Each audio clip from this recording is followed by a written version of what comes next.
This first one, for example, could be a good starting place for some of us tomorrow morning, and that'd be just learning how to wake up and get up.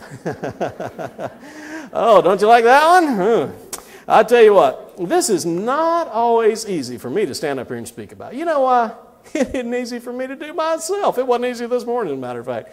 But I have noticed something over the years, and that is that my devotional life, my walk with God, is either going to rise or it's going to fall based on my ability to consistently get up on time and to spend that morning time with God. Now, I did something a while back, though, that did help me with this, and might help you if you try it. You see, I used to have a little alarm clock, had a button on the top called a snooze button. Anybody here familiar with how those work? Okay, well then you all know what would happen.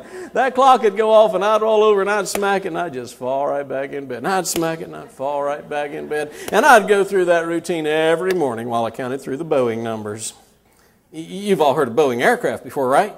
You know, they got a 727. 10 minutes later, we'd have a 737 to fly through. Then it might be 747 or even 757. And I'd go through that routine till about 8 o'clock when I'd finally get up and throw my clothes on, dash out of the door, barely getting to work on time, until one day I came across a scripture in Proverbs. And here's what it said.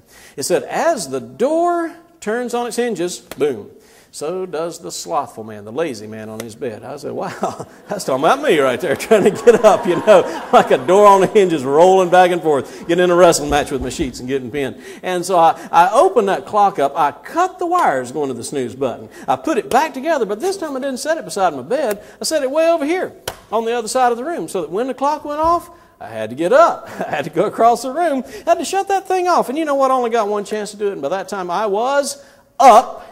And up is where I already determined the night before I had to be at that time if I was going to spend time with God. So you see, to make this work, here's what you got to remember. Simple little phrase, maybe some of you heard it before. It goes like this. Mind over mattress.